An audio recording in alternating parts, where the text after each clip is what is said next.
que vive por siempre. Él está sobre todo nombre.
lo verán. Cuán grande es Dios. Solo tu nombre es el Señor Jesús. Damos gloria a tu nombre.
escrito, has vencido, Cristo tú eres Señor.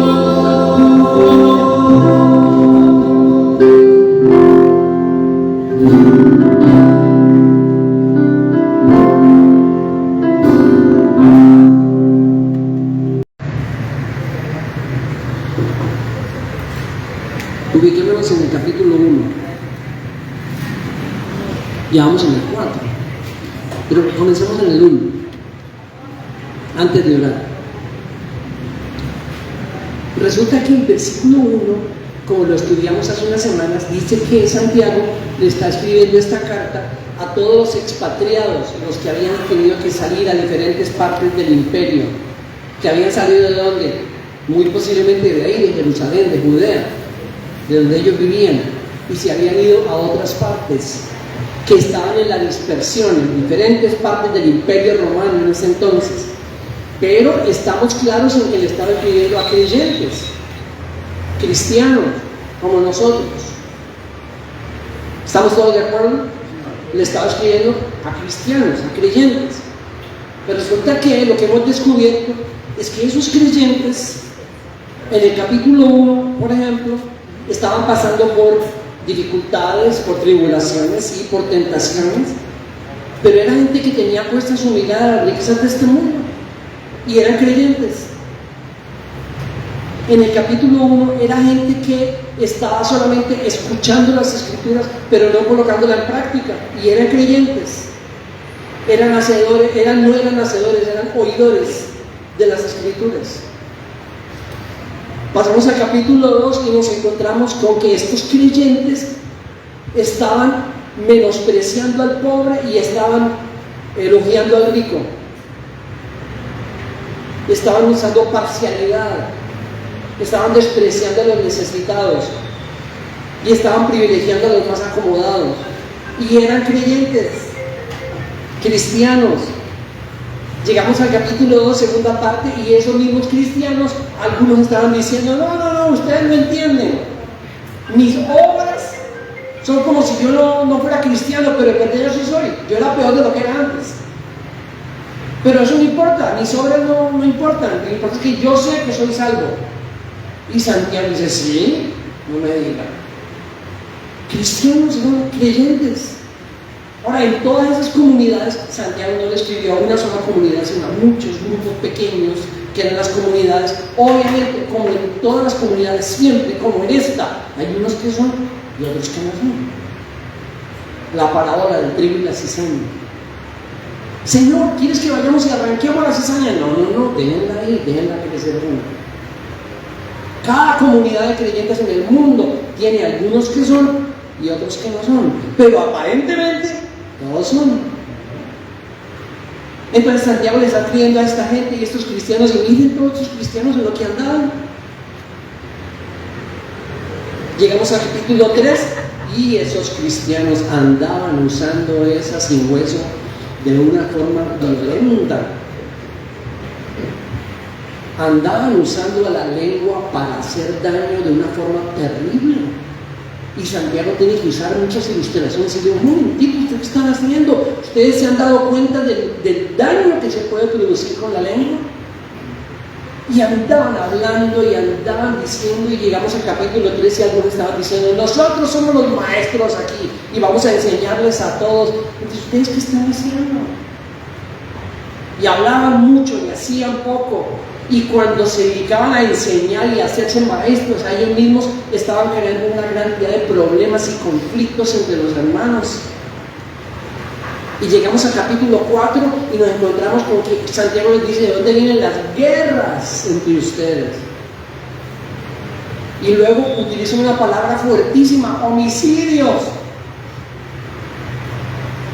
Y yo le estaba contando a Connie esta semana que llegó un tiempo en la historia de la iglesia donde Erasmo leyó Santiago y encontró en el capítulo 4 la palabra homicidios entre los hermanos, y Erasmo dijo: uy, no, esa palabra es muy fuerte, cambiémosla por envidia.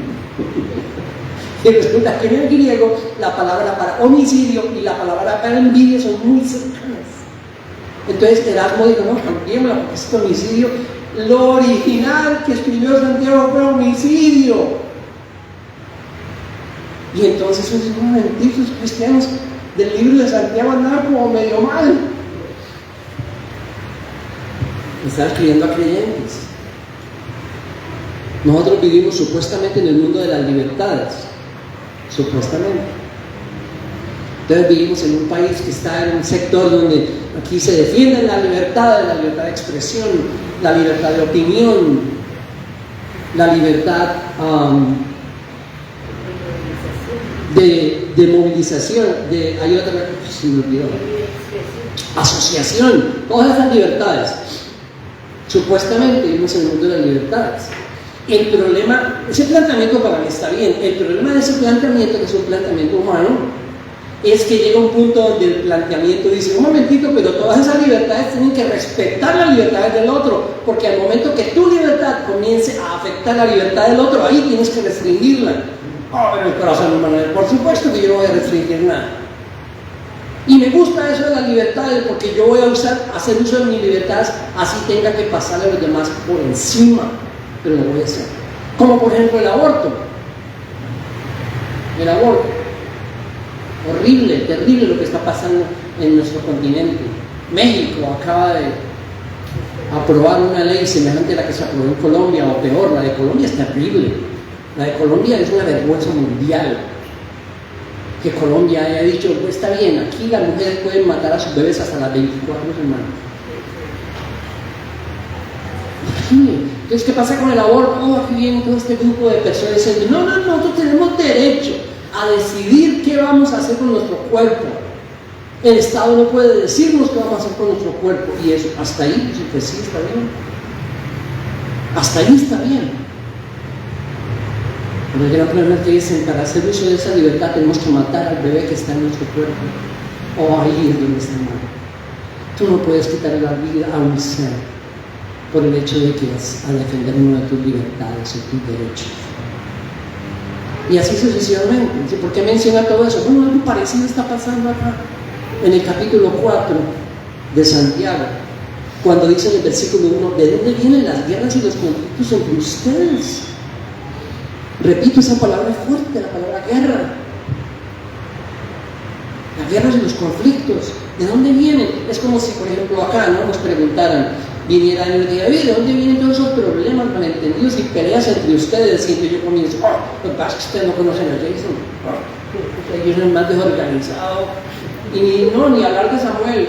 Samuel es más impuntual que... Bueno, ahí sí colocaríamos el problema a toda la ciudad de Cúcuta, ¿no? Y ese Samuel... No, y Eliana, mire, cuando uno le hace algo a Eliana, ella siempre sale con algo diferente. Ay, no, que así no, que de otra forma. Qué pereza. No, y ni hablar de Yesid. Mire, Yesid, cada que uno... Él hace las cosas siempre diferentes a las que yo quisiera que las hiciera. Y ahí vienen las guerras y los problemas entre nosotros, de los demás. No, siempre andamos mirando donde no debemos. Siempre andamos mirando donde no debemos. Siempre el error lo tienen los demás. La causa del problema fue de José, no mía. Y la pregunta de Santiago, ¿por qué creen que la hizo? ¿De dónde vienen las guerras y los problemas entre ustedes? De dentro de cada uno de ustedes. Porque dentro de cada uno de ustedes huele muy, pero muy mal. Muy mal. ¿Se acuerdan que mencionamos que Santiago es como esa máquina de rayos X?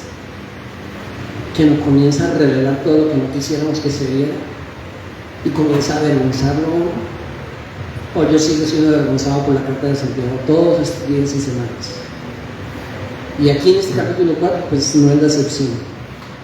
Dentro de cada uno de nosotros, ahí comienzan las guerras y los conflictos. ¿Por qué? Porque estamos llenos de pasiones que combaten en nuestros miembros. ¿De qué está hablando Santiago? Por ejemplo, de la codicia, de la envidia, del homicidio, de las guerras. Él había mencionado antes en el capítulo 3, si ustedes miran el capítulo 3, el versículo 13. No, perdón, en el 3. Déjame buscarlo. Bueno, en el 9, con ella bendecimos a nuestro Señor y Padre y con ella maldecimos a los hombres que han sido hechos a la imagen de Dios. ¿A quién está hablando? A cristianos. A cristianos que bendecían el nombre del Señor. Por ejemplo, cuando se reunían, se congregaban, bendecían el nombre del Señor con las canciones y con todo lo demás, y luego salían a maldecir a los demás que habían sido hechos a la imagen de Dios. Y él ya había mencionado que venían en una gran cantidad de problemas. En el 13, ¿quién es sabio y entendido entre ustedes que muestre por su buena conducta sus obras en sabia mansedumbre? Pero si tienen celos, ambición personal, son arrogantes, mienten contra la verdad, usando sabiduría terrenal, venían en toda esa cantidad de peleas y conflictos. ¿Dónde comienza todo eso? En cada uno. Pero siempre estamos mirando a los demás. El problema comienza ya con María. Si ustedes conocieron a María. Por eso tenemos tantas dificultades aquí. Mateo 7, sin perder Santiago.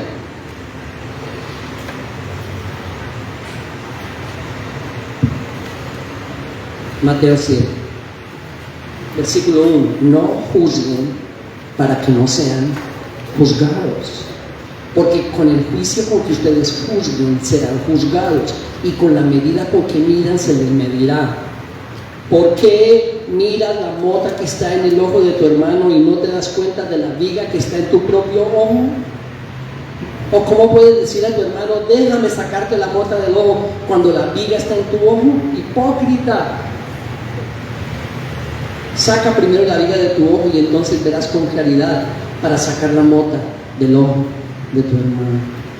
Pero ahí estamos nosotros. ¿De dónde vienen las guerras y los conflictos entre ustedes? De ustedes mismos, de cada uno, de lo que tienen dentro de su corazón, porque dentro de nuestros corazones hay arrogancia, hay envidia, hay celos, hay ambiciones malas, perversas, hay malas motivaciones. Todo eso está dentro de nuestros corazones. Es un problema de irse, volviendo a Santiago 4, pasiones que combaten en sus miembros. Esa palabra pasiones es la palabra hedón, y de esa palabra hedón en el griego viene la palabra hedonismo, y la palabra hedonismo significa el culto al placer, el culto a sentirse bien. Si me hace sentir bien, lo demás no importa. Si me complace, si me siento bien, si me deleito, si me hace sentir placer, no importa lo demás. No importa quién me lleve por delante, no importa quién insulte, a quién ofenda, a quién agreda, a quién trate de matar con mis palabras, con tal de que me sienta bien. Porque somos hedonistas, todos nosotros. Qué triste, ¿no? Menos mal que aparece más adelante como un alivio. Pero eso es lo primero que tenemos que reconocer. Estamos llenos de esas pasiones. Y escuchen, esas pasiones no son pasiones, no son hedón pasivos. No. Cada mañana se levantan y se ponen los guantes y dicen, bueno, estamos dispuestos a pelear. Y yo no sé si ustedes lo notan, pero yo lo noto cada día, que están listas ahí las mías para pelear. Ni envidia, ni arrogancia, ni mala actitud, ni malas palabras, mi mala forma de ver las personas. Todo eso, están listos, voy a combatir hoy. Solo yo, ustedes también me notan, algunos de atrás. No son pasivas, están listas ahí cada día para reinar sobre nosotros, para reinar sobre nuestras obras, sobre nuestras intenciones. Están dispuestos a dar la batalla. En el versículo 2 de Santiago 4 dice, ustedes codician y no tienen, por eso cometen homicidio. Son envidiosos y no pueden obtener, por eso combaten y hacen guerra. No tienen porque no piden. ¿De qué está hablando cuando habla de homicidio? Estoy de acuerdo con alguien que escuché que dijo, no sabemos a lo que se estaba refiriendo. No sabemos. Pudo haber ocurrido que alguien en alguna de esas comunidades mató a alguien por algún conflicto. ¿Es posible? No sabemos. Pero también es posible que estuviera hablando de lo mismo que Cristo habló en el Sermón del Monte, cuando dijo: ustedes escucharon que se dijo, no matarás, pero ustedes están matando con su odio hacia otras personas. Lo mismo, homicidio. Y ese tipo de peleas estaban entre ellos. Otra cosa triste de Santiago es que parece, según el contexto, que esto estaba sucediendo entre los líderes de las comunidades. Que los líderes de las comunidades estaban peleando por posiciones de poder, por puestos. Por eso él dice: no se hagan muchos de ustedes maestros. ¿Por qué creen que digo eso? Porque muchos estaban peleando. Yo quiero ese puesto, yo quiero que me llamen pastor, yo quiero que me llamen director, yo quiero que me llamen presidente, yo quiero esa posición. Y estoy dispuesto a llevarme por delante al que sea. Entonces, si estoy tras un puesto que Samuel también quiere, entonces yo tengo que usar estrategia. Esa palabra estrategia aparece en este capítulo. Cuando él está mencionando todo eso de arrogancia y esas pasiones que combaten, la palabra estrategia. Y una estrategia. ¿Cuál va a ser mi estrategia? Pues yo voy a buscar la forma de ir y hablar con algunos allá y hablarles mal de Samuel. Y dejarles saber lo tremendo que es este hombre. Y la cantidad de efectos que tiene, lo desorganizado que es. El riesgo que sería poner a Samuel como director.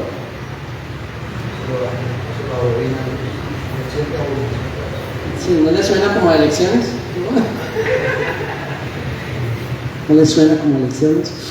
Hace muchísimos años, siendo muy joven, llegué a mi clase de teología sistemática.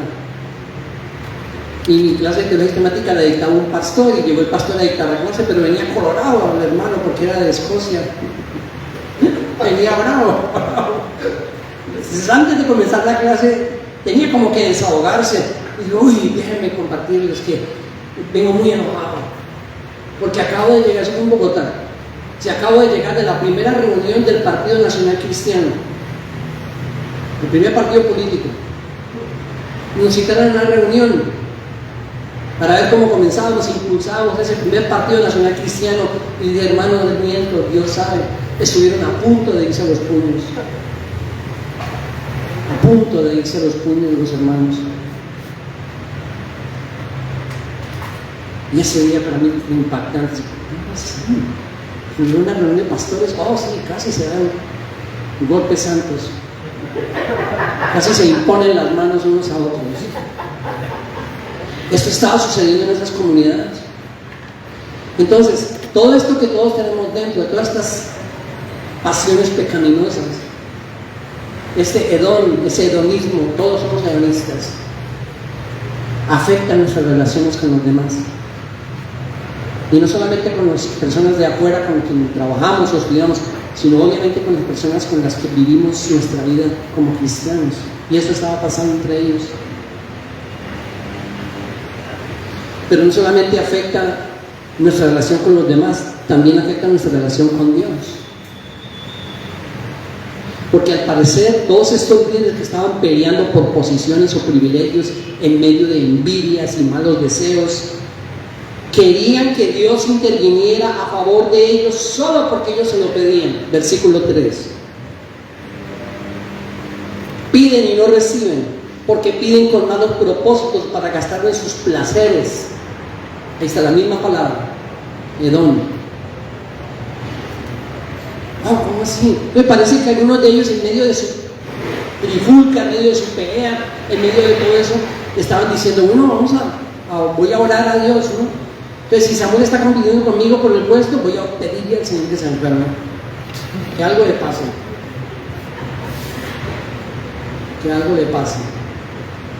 pues para que salga del concurso y el Señor después lo ayuda. Estaban orando de esa forma. Nosotros en nuestro contexto evangélico estamos llenos de algo que es absolutamente antibíblico, pero que es uno de los temas preferidos de los evangélicos. Se llama el poder de la oración. El poder de la oración. Déjenme decirles que la oración no tiene ningún poder. Ninguno. Bíblicamente hablando, ninguno.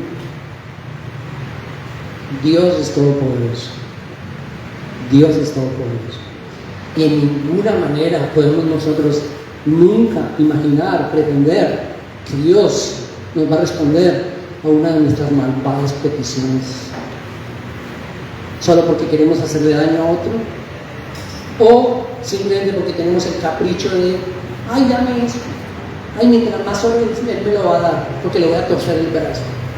Y entonces, si no, yo voy a llamar a otro, voy a hacer una cadena de oración en Facebook, una cadena de oración en WhatsApp, porque si no responde con 5, de pronto con 10 sí, y si 20 lo molestan, pues más va a estar presionado a contestar.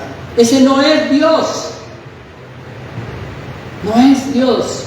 Tenemos que parar rotundamente de hacernos becerros de oro, porque estamos llenos de becerros de oro, por todo lado.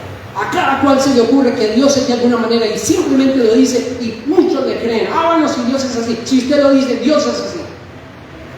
Dios va a contestar simplemente porque yo le pido a otros 50 que oren por mí. Si fuera así, entonces yo contrataría a 200 para que vean que yo me gane la lotería, el baloto, y luego les doy su parte, pero yo me quedo con la mayoría. Si fuera así, resultaría, no resulta así, porque Dios no es así. Oh, Dios es absolutamente supremo, Dios es absolutamente soberano, Él es todopoderoso. La oración no tiene ningún poder. Es como si hay una fuerza sobrenatural allá afuera de que podemos cautivar y tratar de usar un poquito a través de un medio que se llama la oración.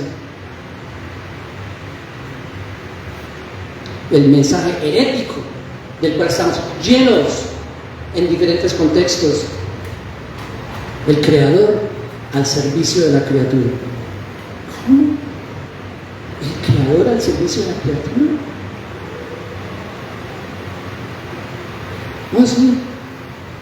Ya, si ustedes creen que esto es fuerte, esperen lo que viene, porque este pastor no ha parado y ahorita va a ser absolutamente fuerte.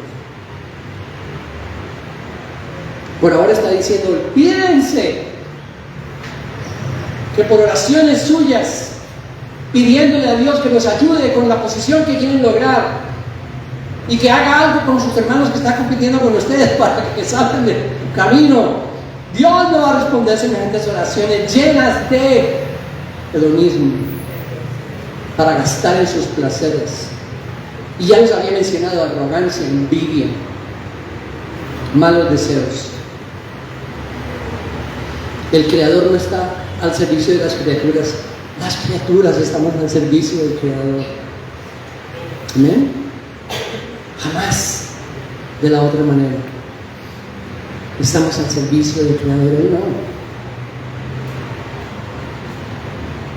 En ese mismo orden de ideas, y aquí viene lo más fuerte para mí del pasaje, podemos pretender tener a Dios como nuestra amante para que nos cocine y nos dé hijos.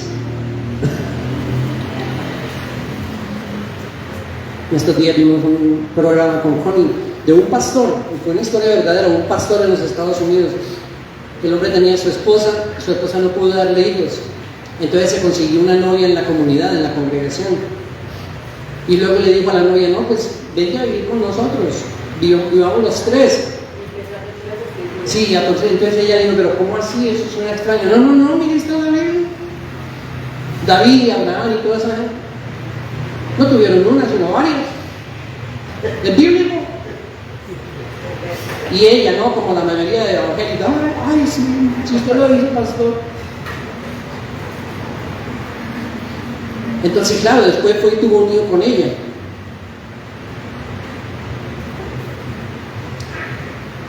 Eso es lo que Santiago está diciendo. Almas adúlteras. Oh, fuerte. Fuerte. Porque él está trayendo la figura del Antiguo Testamento, donde Dios es su esposo y su pueblo es su esposa. Y luego trayendo esa figura, él está diciendo, ¿ustedes creen que ustedes pueden tener a Dios como una amante para que les cocine o tenga hijos? ¿O haga algo que las otras no pueden hacer? ¿Ustedes creen que Dios es así? Ustedes no han pensado, no han leído, no han entendido el celo de Dios. Que cualquier romance con el sistema malvado de este mundo despierta los celos de Dios. Eso es lo que les digo. Cualquier romance que establezcamos con el sistema de este mundo va a despertar los celos de Dios, almas adúlteras. ¿No saben ustedes que la amistad del mundo es enemistad hacia Dios? Por tanto, el que quiere ser amigo del mundo se constituye enemigo de Dios. ¿O piensan que la Escritura dice en vano, Dios celosamente anhela el Espíritu que ha hecho morar en nosotros? Un romance con el mundo despierta los celos de Dios. Él no es la otra que podemos usar para que nos dé algunos beneficios, algunos privilegios. Muchos tristemente y mal enseñados, porque estamos llenos de mala enseñanza por doquier. Ni me digan de las redes sociales, están llenas de basura. No todo, hay cosas buenas, pero están llenas de basura. Entonces muchos hoy en día dicen, ay, Dios mío, estoy tan agradecido porque yo venía con mi vida y yo conozco al Señor y ahora el Señor me va a ayudar a poder seguir adelante con la vida que yo había planeado siempre. Antes yo dije, ¿será que puedo? ¿Será que no puedo? Pero ahora sí, en el nombre de Jesús. En el nombre de Jesús mis sueños van a ser realidad. En el nombre de Jesús mis sueños van a ser realidad, porque ahora tengo a Dios conmigo. Y como está a mi lado, entonces Él me va a ayudar a que yo haga con mi vida lo que me da la gana. ¿Sí? Ese es el Dios de la Biblia. No.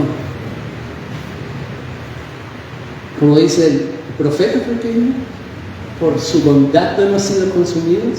Salmo 90. Por su bondad no hemos sido consumidos. Por Cristo. Almas adúlteras. Hermanos, una vez más la pregunta, ¿Él le dice esto a cristianos? ¿Almas adúlteras? ¿Qué temor, ¿cierto? ¿Qué temor debe producir en nosotros? Ellos también eran cristianos, nosotros somos cristianos. ¿Será que yo soy un cristiano y soy un alma adúltera? Porque tengo un romance con el mundo cuando le dije a Él que Él iba a ser el Señor de mi vida. Como cuando prometemos, el día que nos casamos, prometemos que solo voy a fijarme en ti, voy a vivir para ti, voy a guardarme para ti. Eso, el Señor se lo toma en serio y luego nosotros, no, aquí tengo un romance con el mundo. Y Santiago es muy claro, si alguno establece un romance con el sistema malvado, perverso de este mundo, es enemigo de Dios. Porque Dios no va a permitir eso. Él no es ningún amante, Él no es ninguna máquina de poder que podamos usar a través de la oración o del ayuno o lo que queramos, que va a hacer lo que nosotros le pedimos. No. Y por eso Juan, primera de Juan capítulo 2,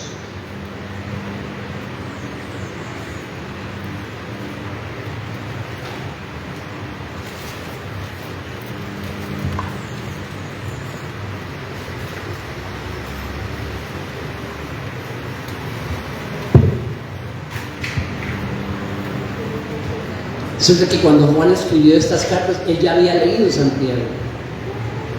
Y él tomó esto de Santiago. Y en el capítulo 2, en el versículo 15 de primera de Juan,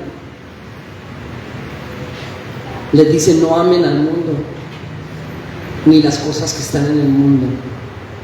Si alguien ama al mundo, el amor del Padre no está en él.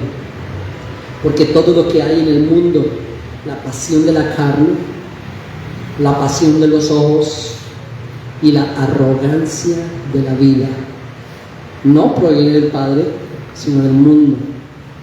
El mundo pasa y también sus pasiones, ahí está. Y él leyó a Santiago. Pero el que hace la voluntad de Dios permanece para siempre.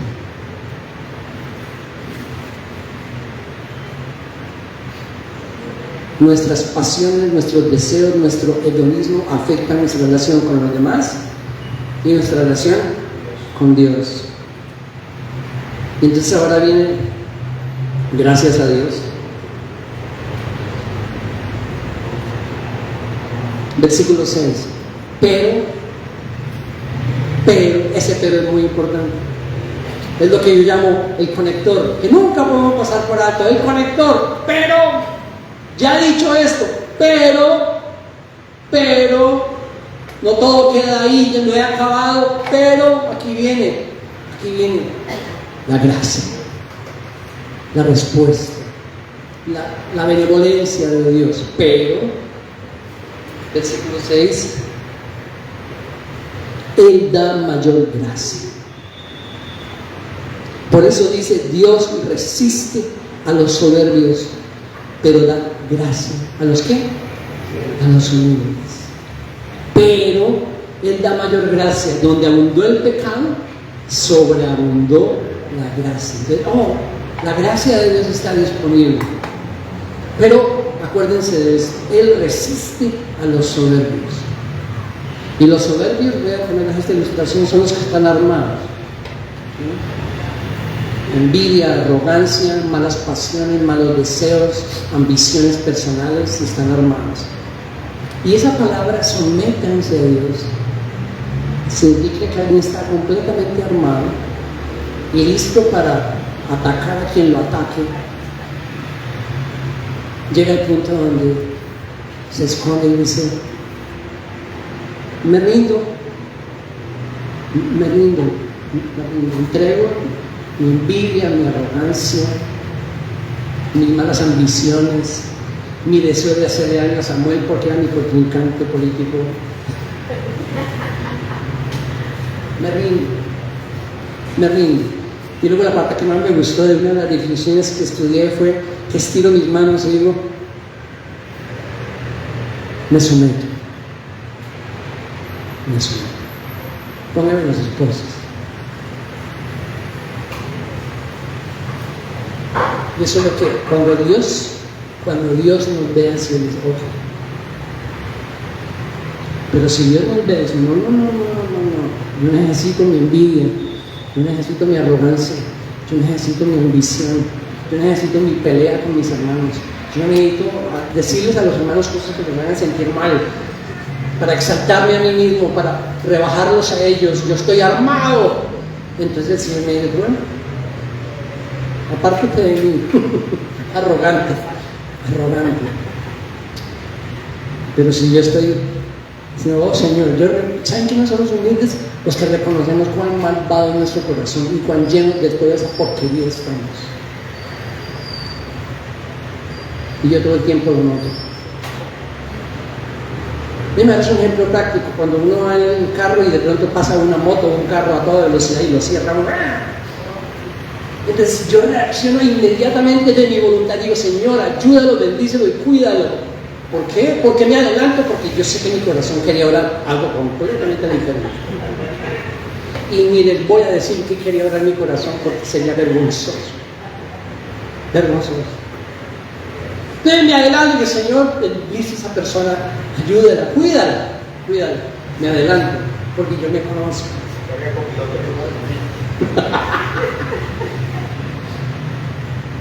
Ponte un momento, por favor. Pónganse todos en pie.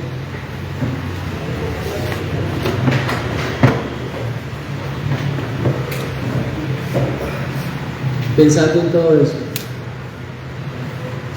extiende tu mano.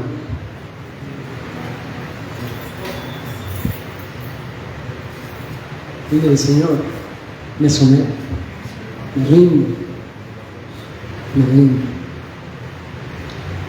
Que cada día, Señor, nosotros podamos hacer esto, obedecer a Santiago, al Espíritu Santo a través de él. Sométanse a Dios. No dejen en libertad todas estas pasiones pecaminosas, de donde vienen las guerras, los conflictos, las peleas, los homicidios. Nos rendimos, nos sometemos. Amén. Pueden sentarse. Ya voy a acabar.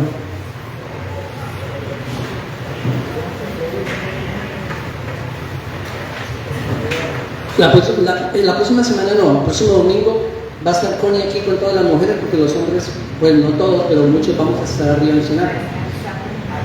Van a descansar las mujeres. Yo sí creo. Pero el siguiente, entonces vamos a continuar, porque de aquí en adelante Santiago nos da 10 imperativos. No son 2, 10 de cómo someternos a Dios. Y el primero es: sométanse a Dios, pero luego 10 completos. Acérquense, limpien, hagan 10 imperativos que lo vamos a seguir viendo en 15 días. El primero es: sometan esas pasiones a Dios, no las dejen sueltas, no dejen que salgan, porque ¿por dónde salen la mayoría de veces? ¿Por dónde se expresan todas esas pasiones pecaminosas? Y pueden llegar a ser ese pequeño timón que le da la vuelta a un barco gigante, pueden ser ese pequeño fuego que incendia todo un bosque. Sométanse, someten esas pasiones a Dios. La humildad de reconocer cuán malos somos en nuestro corazón. Versículo 6 dice que esa gracia es la que nos da la capacidad para someternos. Miren, ¿saben qué me gusta mucho de Santiago? Yo lo he dicho, pero quiero reiterarlo.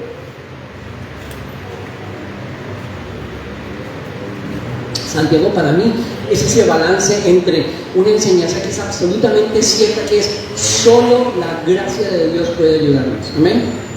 Solo por su gracia. Pero al mismo tiempo que su gracia, sin ella no podemos hacer nada, nos da 10 imperativos. Y esos imperativos, ahí no dice Espíritu Santo, sométete, no dice sométete tú a Dios, a nosotros. 10 imperativos, balance. La gracia nos capacita, pero nosotros tenemos que hacerlo. Amén. Si decimos que necesitamos leer las Escrituras todas las semanas, ¿cierto? Va a suceder que tú estás durmiendo o estás viendo un programa de televisión y en un momento u otro el Espíritu Santo te toma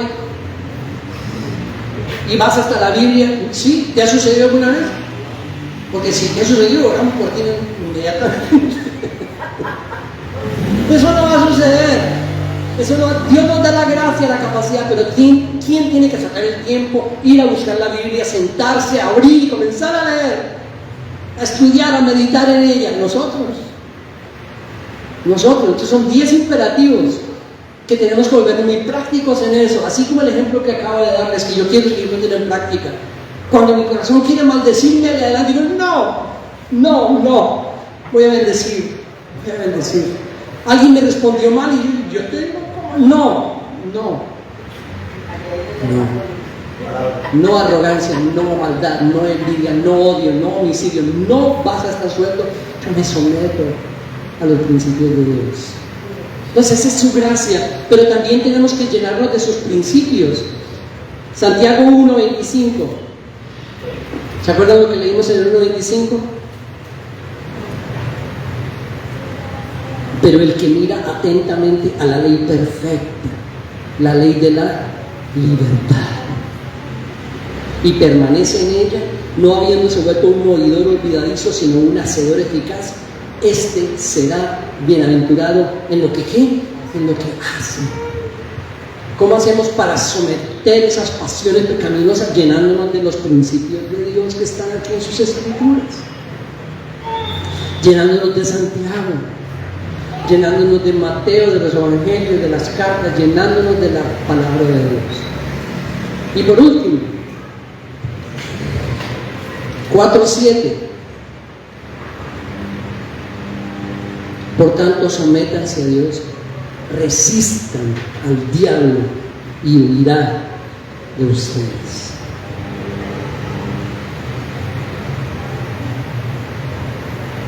¿Qué significa eso? ¿Cómo resistimos al diablo? ¿No se trata de mechonearlo? ¿No? ¿Bofetearlo? ¿Insultarlo? ¿Reprenderlo? ¿Atarlo? ¿Tampoco? Así me dijo una hermana, yo una vez llegué a una comunidad y estaban primero todos atando al diablo por media hora. Y después de media hora le dijeron, sal de acá. Y yo les digo, pero ¿cómo vas a salir si lo tienen atado?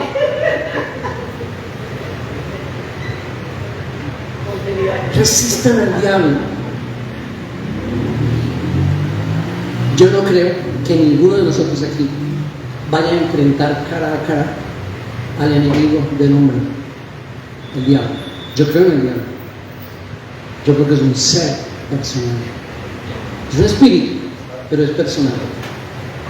Es personal.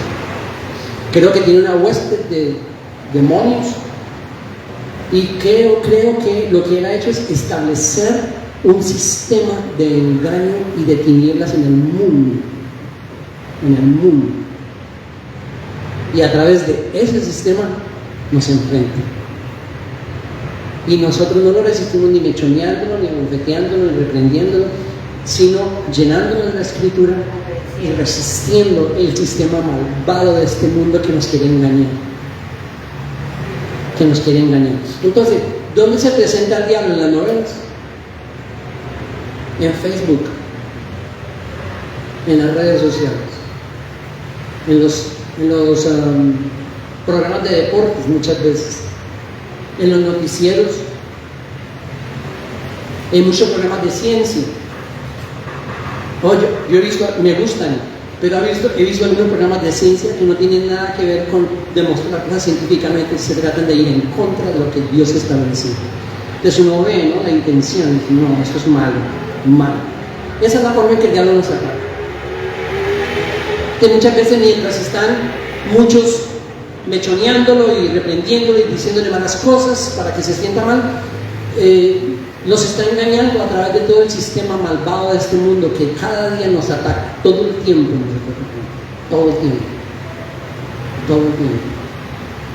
Entonces, en la novela, ¿no? En la novela el hombre dice, esta mujer mía no me pone atención, y yo qué hago, qué culpa tengo yo, la secretaria detrás de mí, todo el tiempo. Además, este amor por mi secretaria es un hombre verdadero, sincero. ¿Sabes, no? Si es Joselito, ¿cómo encontró la solución? Maldad, oscuridad, está escondida detrás de todo el sistema de este mundo. ¿Cómo resistimos al diablo? Con los principios de Dios. Con los principios de Dios. Tenemos que llenarnos de ellos. Y llenándonos de ellos, la ley de la libertad, enfrentamos el sistema malvado de este mundo. Amén. Dios los bendiga. Ya oramos y ya nos sometimos, tiramos las manos y todo. Vete pensando en eso. Yo quiero pensar en eso por un buen tiempo. Sí, Señor, me someto. Extiende mis manos. Si tú me vas a capturar, captúrame. Ya mismo. No me dejes libre con mis pasiones. Captúrame.